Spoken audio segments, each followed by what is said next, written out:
Ladies and gentlemen, welcome back to another episode of the Gamer Time Shows podcast and our 2021 NFL draft coverage. We've got the defensive lineman this week. Big Al, how you feeling, buddy? I feel great, Matt. I've been looking forward to round actually of players to talk about because I have a lot of comparisons to certain NFL players. So I'm looking forward to expressing those and seeing what you think about it too. Okay, all right, cool. Okay, so let's start this off with. Let's go with. Oh, okay. This could be a positional. What's the word? Conversion.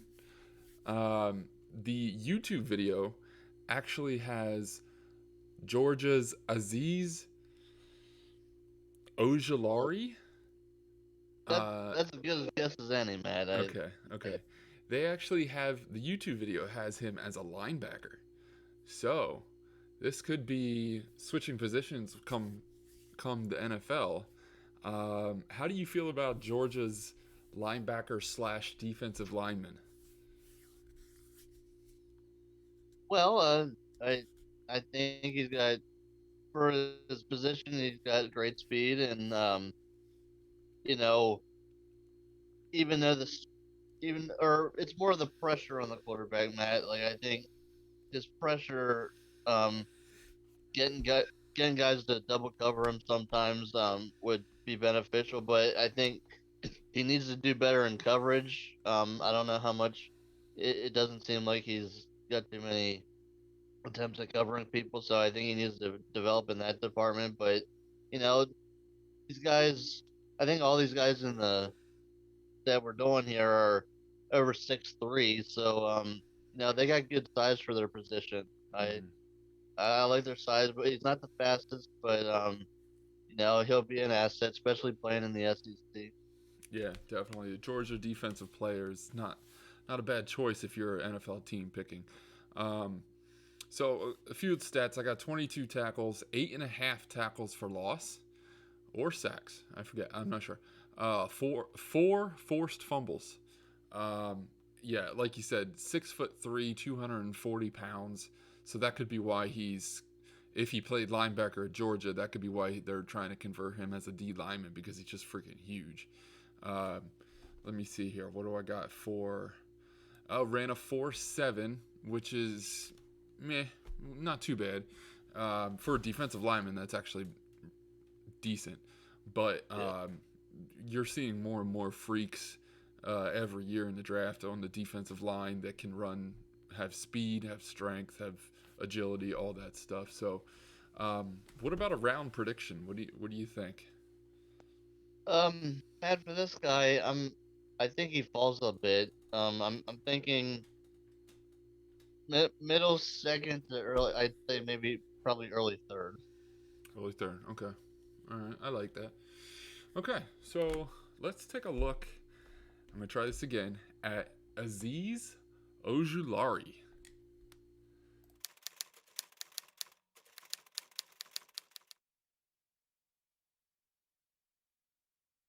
Plays two on fourth down has been the difference. Garantano on third down, and he's going down, and the ball is out, and Georgia's got it at the 15-yard line. Ojulari, I think, is the guy that's covered it.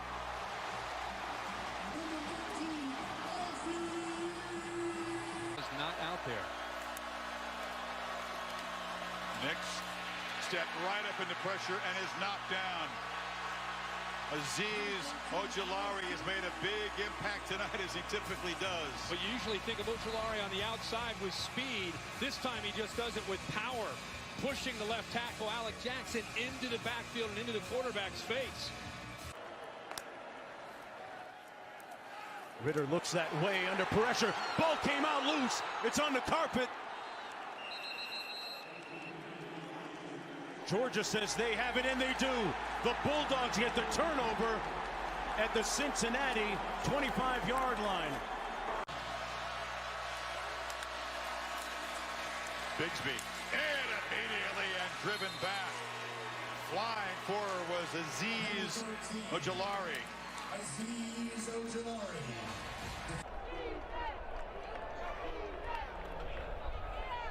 Little reverse.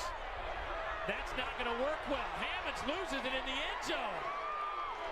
Does that go out of the back of the end zone for a safety? Yes, it will be. The Dogs weren't biting on that one. Arkansas got a little cute there, tried to double reverse, but Georgia did such a good job of staying at home. 3rd and 7. Ritter, backside pressure, tripped up, sacked. Back in the 15, the Bulldogs starting to eat on defense. See if that front four can get home. They do get home. And that'll do it. Georgia will hold on for the victory with the sack by Aziz Ojulari. You and I have been along for the ride with the Miami Hurricanes, and next week we find out really how good they are. Little trickery of Schwartz, and the Dogs are ready for that. They've been ready for everything tonight. With only 9 seconds to go in the half. Under pressure and sacked very quickly by Ojulari to end the half.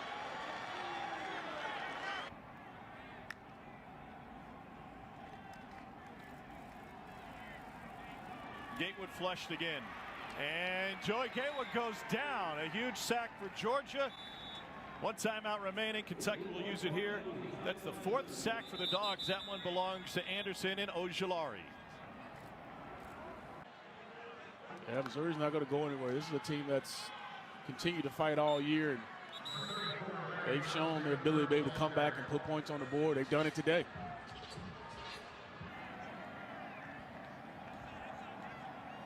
Marcus Harris in at wideout in motion. Second pass of the game, or not. Kingwood taken down in the backfield. Georgia's able to get to him. Eric Stokes, the first man there. It's a loss of 2.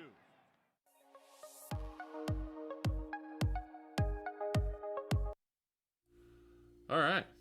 So there's exactly what I thought with Aziz there. They had Georgia had him lined up pretty much on the edge for a lot of those.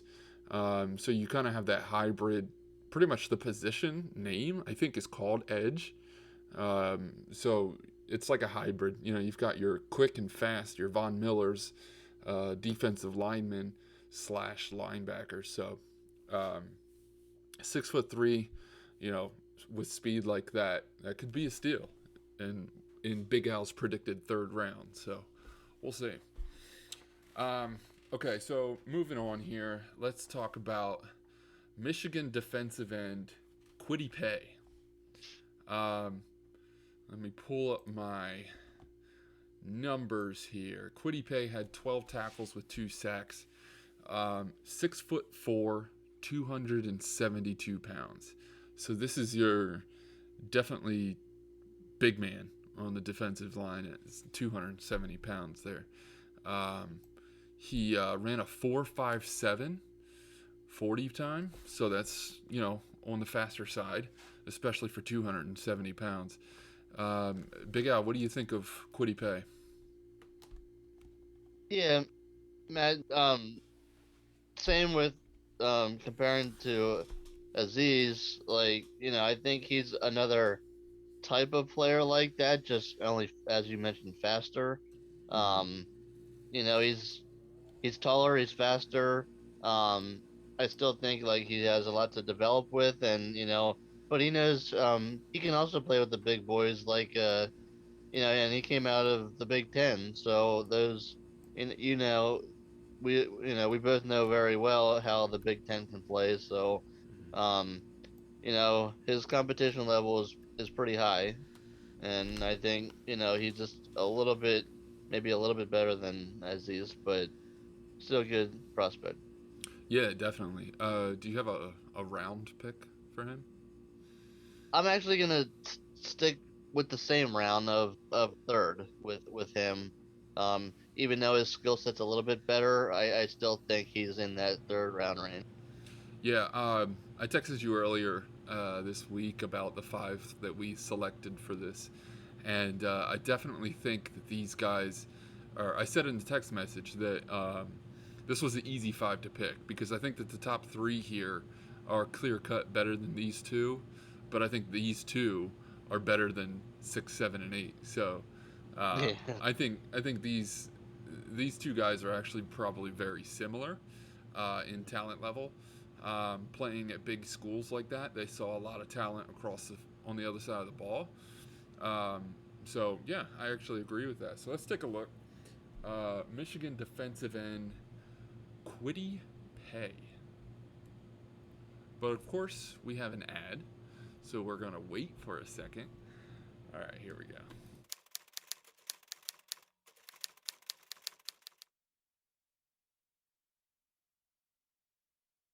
Gophers offense a year ago. 2nd and 21. Play action. He's going to be spun around by Kwity Paye, who's starting to impose himself now in this fourth quarter. Kwity Paye working on his pass rushing skills. Watch this move. Boom. Just uses his hands, goes right by Rushmeyer, the left guard. And become a contender. Cincinnati Bearcats and SMU. That's a big-time game, though. Oh, boy. Is this going to be back-to-back sacks for this Michigan defense? Kwity Paye was in there again. How about how they bounce him around? They moved him from the right to the middle, now to the outside. He's able to get around the right tackle there again with his speed.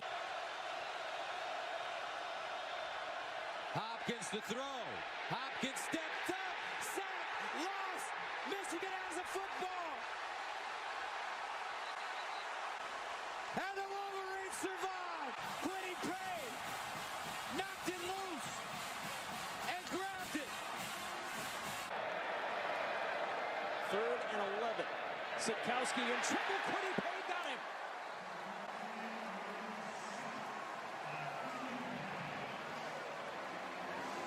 Third and 7 at the 48. Thorson backpedaling. Thorson in trouble. And he'll go down. Kwity Paye.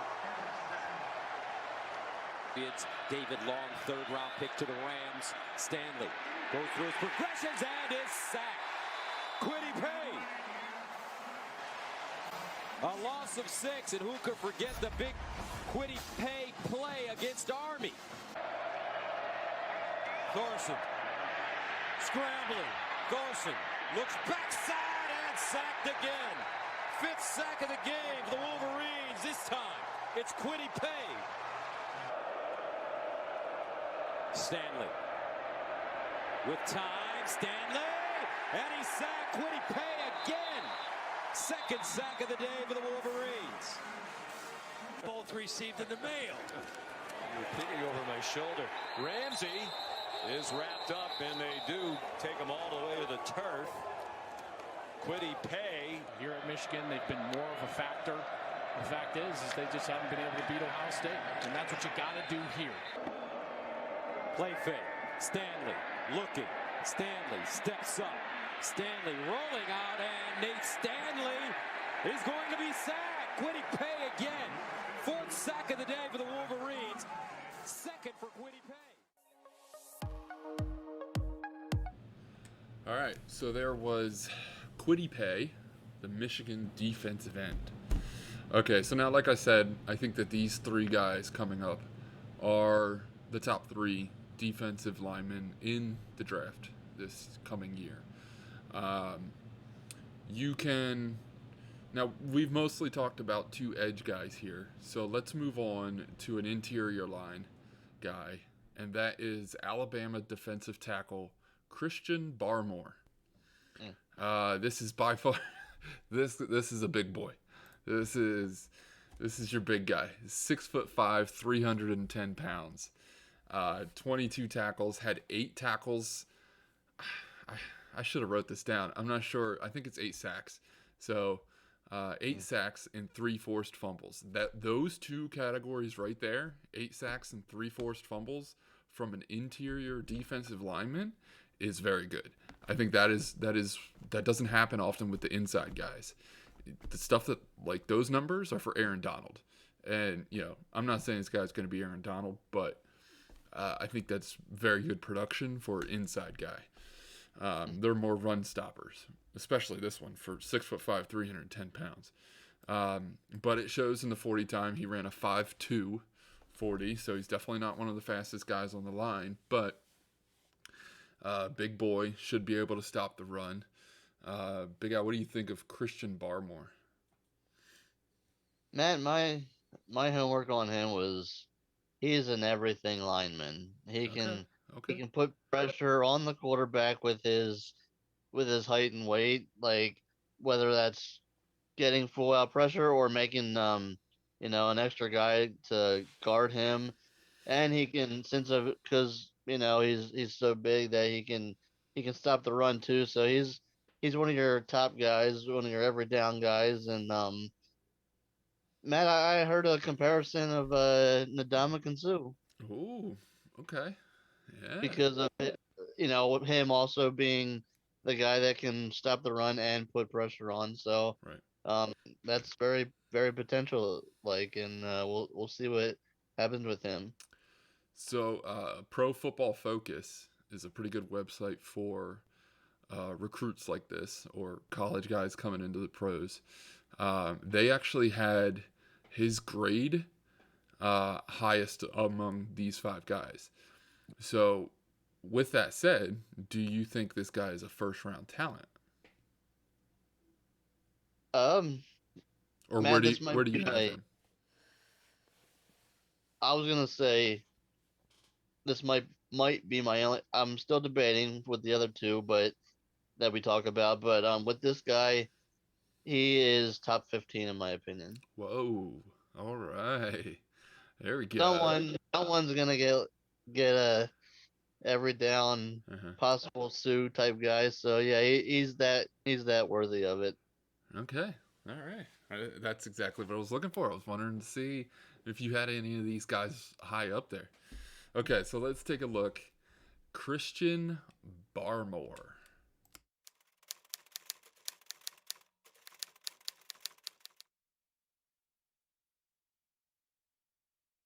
In the slot that has to make some plays. There's the 4-man rush, but they get to Book, who can't unload it with Christian Barmore draped all over him. A big loss back to the 30-yard line. Well, Barmore with just a bull rush in between the right guard and the center. He is an elite pass rusher. Offensive side, but Barmore's having a big night. 4th down, and Teague is dropped right on cue. That man again.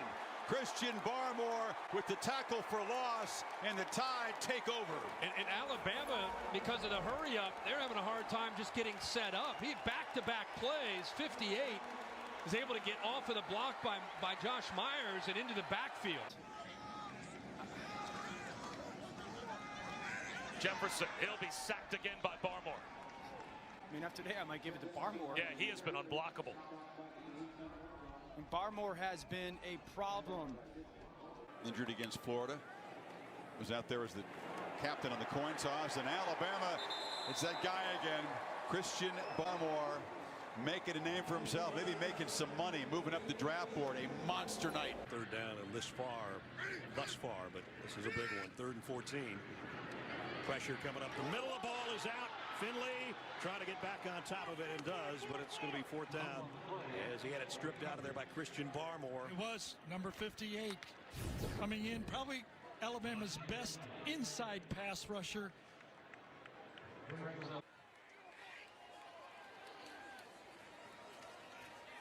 Corral swung down by Christian Barmore.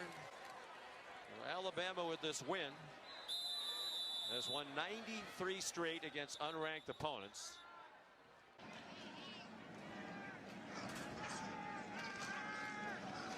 Felipe Franks will go down. The pocket collapses, and he ends up underneath Christian Barmore.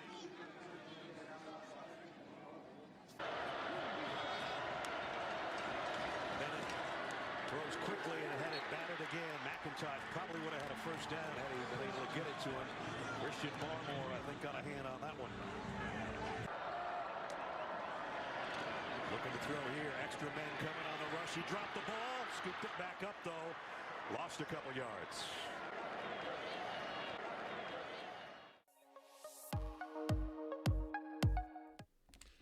Okay, so there was Christian Barmore. Now,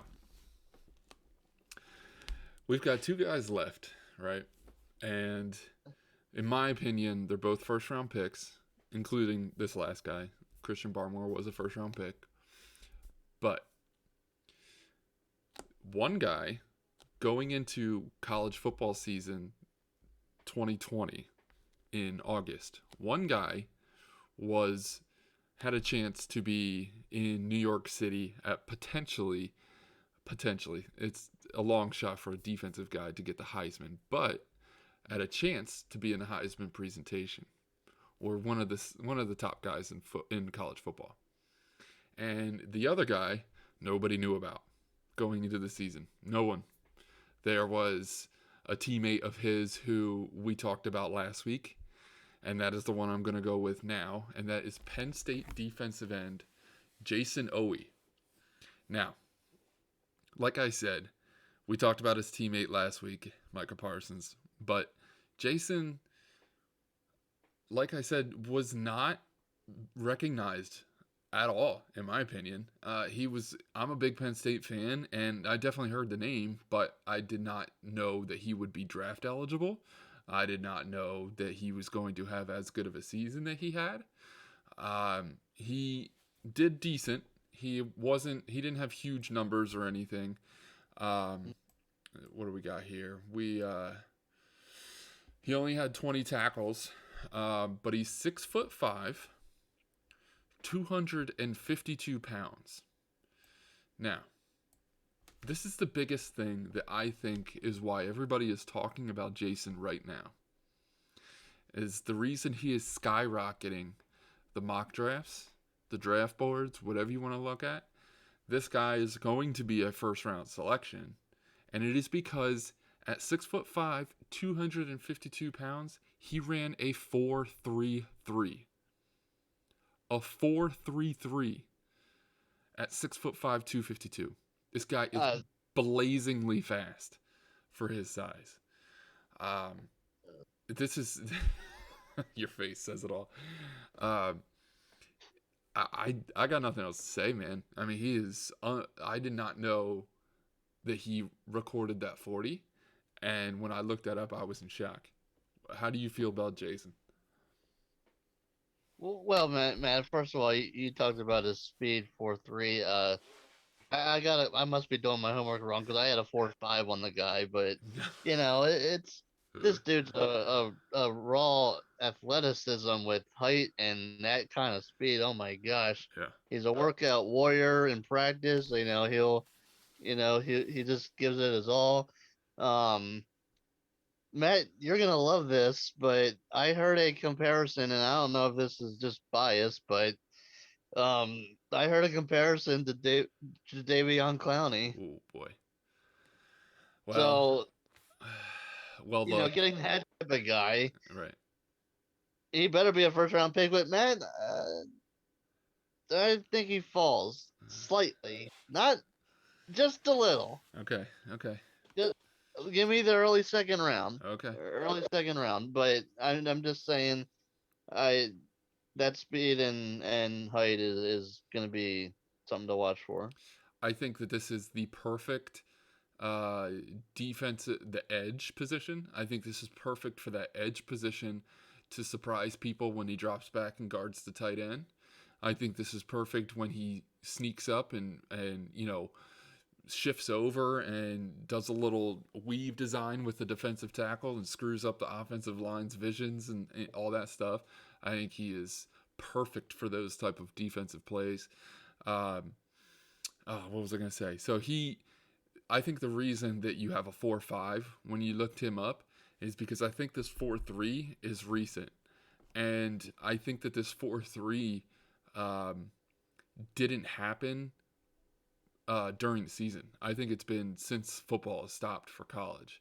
And so I think that is the reason why he is skyrocketing right now. Because when the football season ended, everybody knows Micah Parsons was the first rounder, all that stuff. And then there was rumblings of a teammate of Micah's.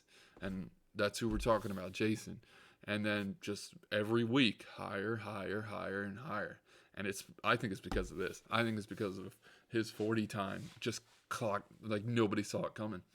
And I think that is, I would definitely agree with you as a second round pick before this 40.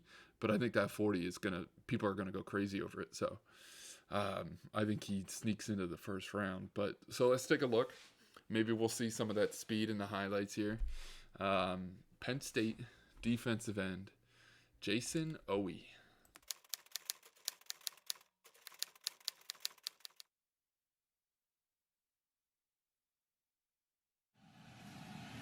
snap fielded by Lewerke. Look out, he gets hit from behind. The ball's out. And Penn State has it. Ellis Brooks, after Jason Owe knocked it out, went right into the hands of Ellis Brooks. And Penn State takes over on the turnover. Easy rhythm throws for Mason Petrino. Scrambling. Now he's in trouble. Look out. And Penn State, for the second time today, takes down Mason Petrino. This time it's Jason Owe, the redshirt freshman, who they are really excited about. You see it a lot of times, offense, take a chance. McCaffrey's going to keep it. Cuts it back and thrown down by Jason Owe.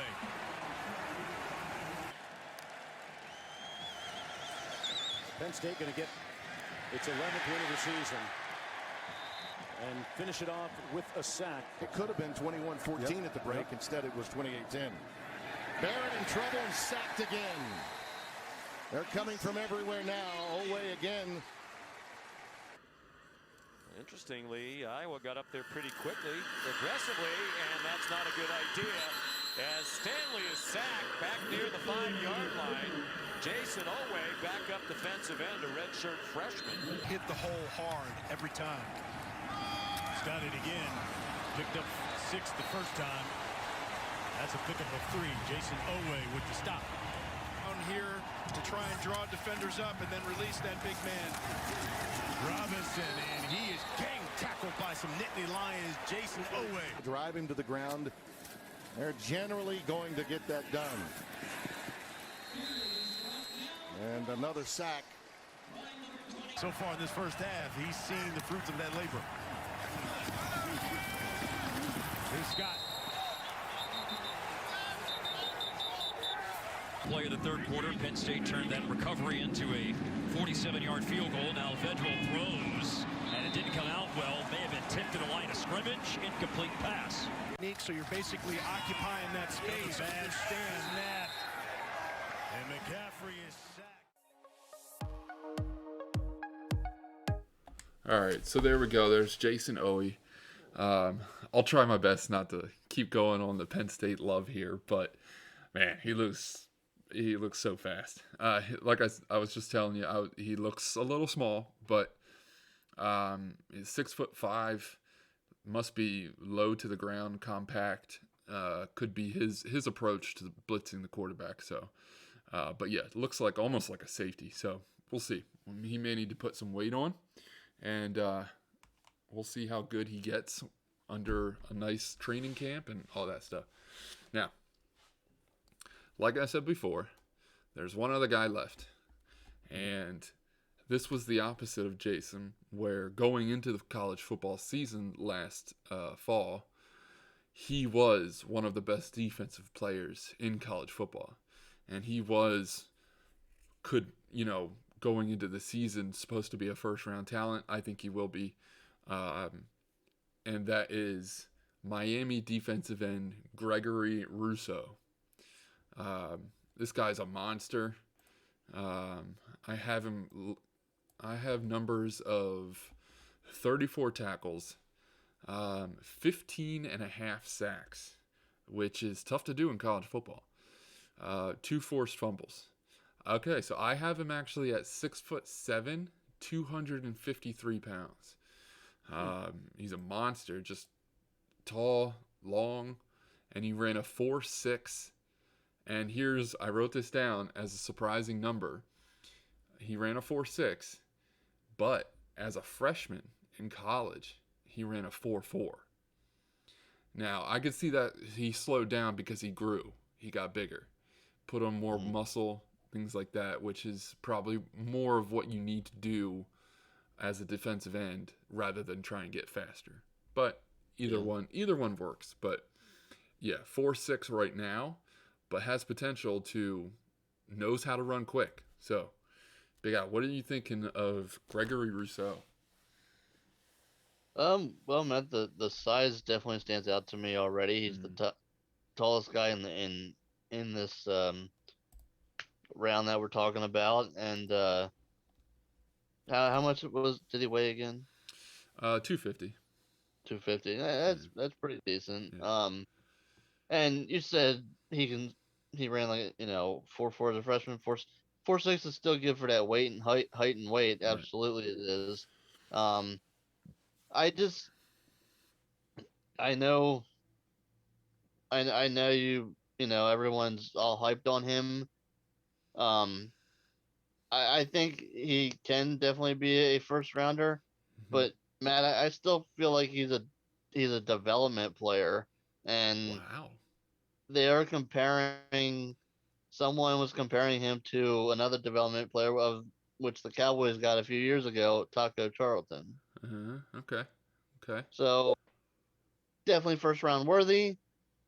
He came out, he did okay. It's just I still need to see more, so I say he needs to develop, but I'm gonna say late first round, early second. 15 and a half sacks, and you need to see more. Okay. Yeah. Dude, that's surprising. I think he's going to be first round. I think that even though he ran a 4.6, which I think is average, even though he's a 4.6, I think that he is the body, the frame, the length, the height, all of that lines up to what a lot of teams want in a defensive end. The prototypical size and weight of all of the great defensive ends in the past and current, and just look at recent free agent J.J. Watt, 6'6", 250, 270, long. Just that's exactly the prototype that you want at the defensive end position. I'm surprised you have him falling out of the first round. I honestly thought you had a couple of guys in the first, but that's fine. It's fine. Like I said, maybe late first, but he's on the edge with me. Okay. All right. So let's take a look at Miami defensive end Gregory Rousseau.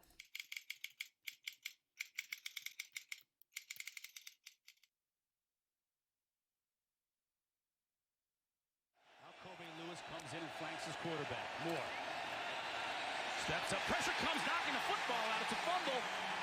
And it looked like the Canes jumped on top of it. And that was Gregory Rousseau, who, as I mentioned earlier, he's playing D-end or he's playing inside. He lined up over the center on that one, forced that fumble, and recovered it. For an outbreaking route to take advantage of leverage. Hornibrook in trouble, and he goes down. Rousseau in the backfield again. He has been unblockable the last couple of weeks.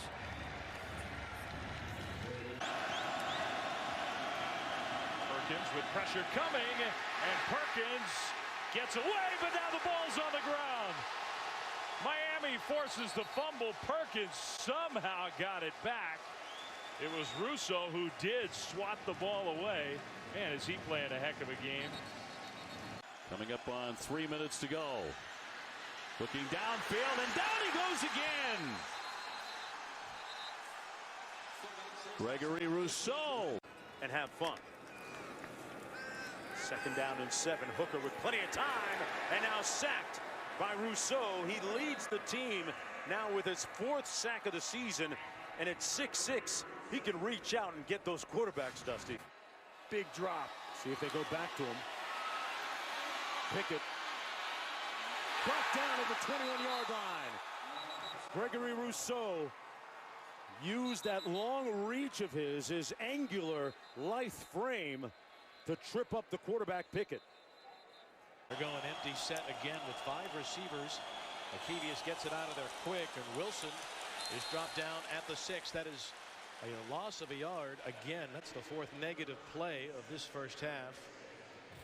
And Russo making the play that time on the receiver. I love the versatility of Gregory Russo. Are staying out of 3rd and 15 plus. Here comes the rush again, and down he goes again. Tripped up by guess who? Greg Rousseau.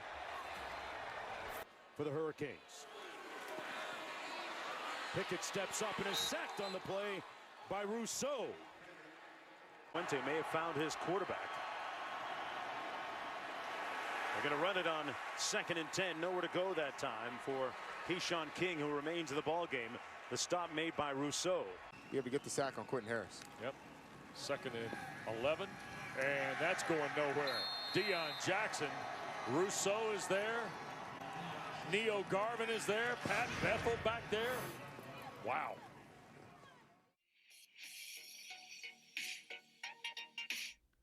Okay, so there it was. Gregory Rousseau.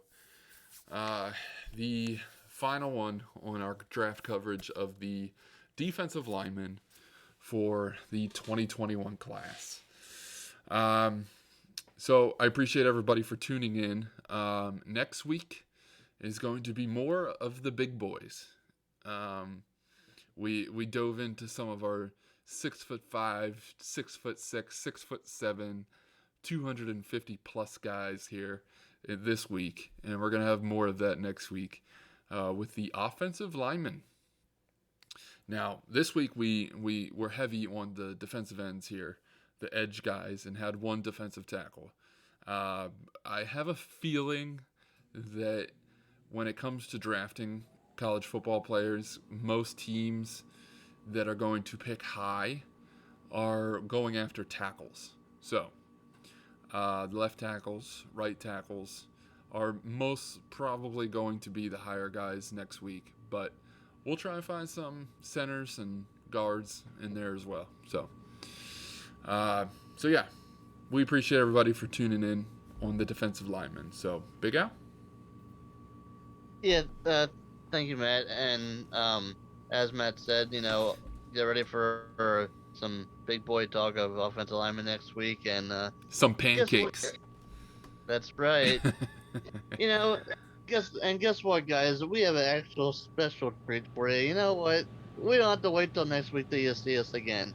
We're gonna see us in a couple days for the March Madness Gamer Time Podcast Edition. We're gonna pick the brackets. We're gonna get the winner. Yeah. We're gonna get them all. Yeah. Slam dunk. Dick Vitale is gonna be joining us. Yes. All right, maybe not Dick Vitale is gonna be joining us, but he's gonna be just as excited as us. So look at Big Al dropping the surprises. I love it. Yes. Ladies and gentlemen, stay tuned for our Gamer Time Show's predictions, coming back with the NCAA March Madness bracket. Yes. Thanks, everybody. Thanks, guys. See you Tuesday night.